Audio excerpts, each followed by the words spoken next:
Okay, so now Capablanca develops his queen to f3, targeting the pawn on f4, and guys, this complete setup is known as King's Gambit accepted, Breyer Gambit.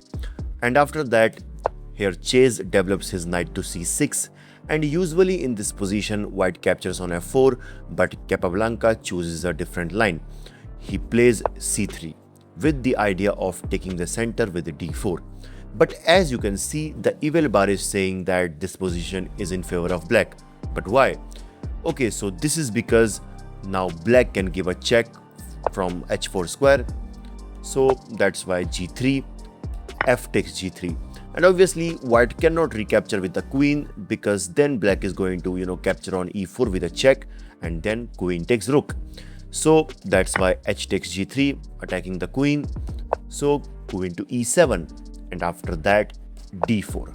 And as you can see, white gets a solid center, as well as look at the both bishops. Their diagonals are completely open, whereas most of the black pieces like both the bishop, knight and the rooks are still in their original place. But the thing is, if you look at the evil bar, it is saying black is still better. But why? I mean, if you look at this position, it looks like white is better because of this open h file.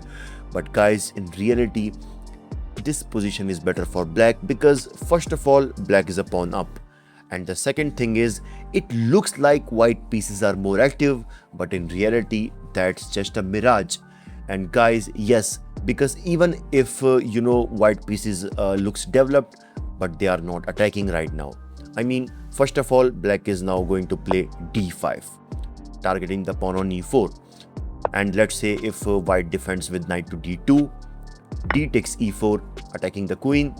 So queen takes e4, and then bishop to e6. And in the next move, black is going to develop his knight, and then he's going to castle long, which clearly makes this position better for black. Okay, so in the game, after the move c3, yeah. So here, black goes for knight to f6, and you can see what he's preparing for.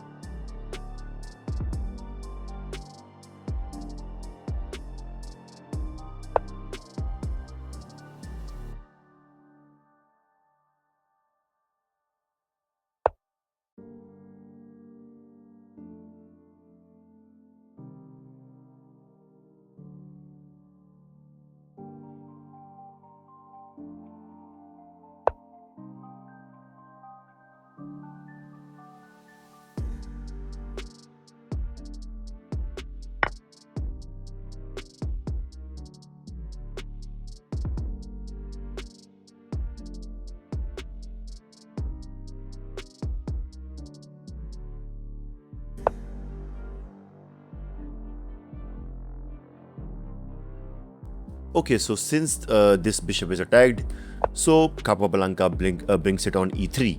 And guys, now black must consider the move g4, trying to putting some more pressure over the pieces, but instead he pushed h5. And guys, that's a mistake because yes, he wants to push g4 with a better force, but this give also a chance to white to develop, and Capablanca does it with knight to d2, and now he's targeting the knight. But after that, Chase brings his bishop to g4, attacking the queen. And if you take a close look, you can see now this queen is trapped. I mean, in the next move he has to lose his queen and the game, right? No, because Capablanca does it intentionally. I mean, in this position, he captured the knight on e4 with knight takes e4.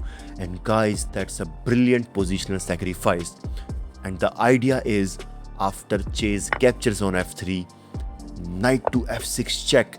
Okay, so now I just want you all to pause the video and just take a look at this position carefully and guess the only move which can save this game for black. And I think most of you probably just guess the move, which is queen takes knight, which is the correct move, trying to just simplify the position. But in the game, after knight to f6 check, Chase decides to move the king, and he falls into the trap of Capablanca, because in this position Capablanca something prepared very nasty, that which will blow your mind. Because first of all, he captures on f3, and now he is threatening to capture on g5, pinning the king and the queen in the next move. So to stop this, he plays bishop to h6, but this is of no use because of simply knight takes g5.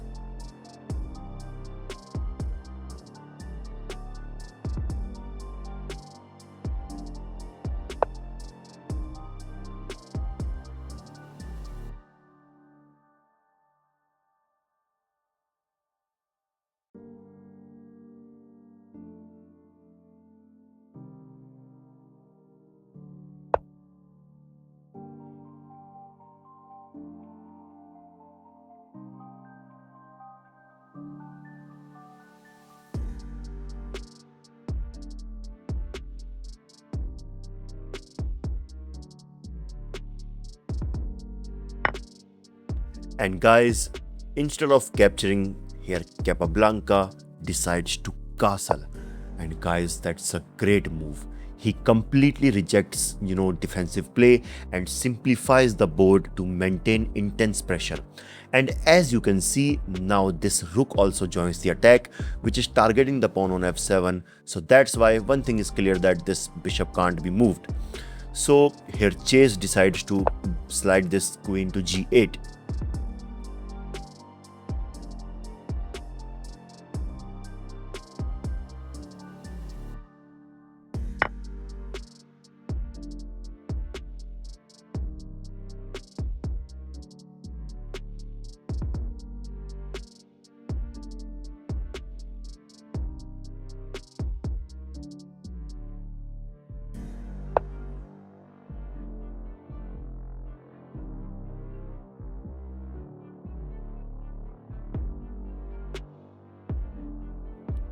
Okay, so now Capablanca, just increases the dose with, bringing the other rook, doubling the rook, and now you can see the pressure on f7 pawn is immense.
Okay, so now here Capablanca pushes b5. Maybe he wants to, put this bishop to a3 so that he can target this rook. And guys, now it's better for black to consider the move, which is rook to h6, trying to exchange much pieces as possible so that he can reduce some pressure. But instead he pushes b6 so that he can, stop the further advancement of this pawn. And as you can see here, Capablanca can consider bishop to c1 with the idea of bishop to a3 so that he can, keep an eye on this strong diagonal. But instead he, goes for bishop to e2, and you can see what he's preparing for.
And guys, in this position, the final move by Capablanca is bishop to c6 check, and in this position h is resigned. This is because there is a mate in 3 which is coming. Let me know in the comments that how many of you find that mate. What an amazing game by Capablanca. That's why we all call him as the GOAT of chess. Like this video and I will see you in the next one. This is your host Bison signing off. Bye bye.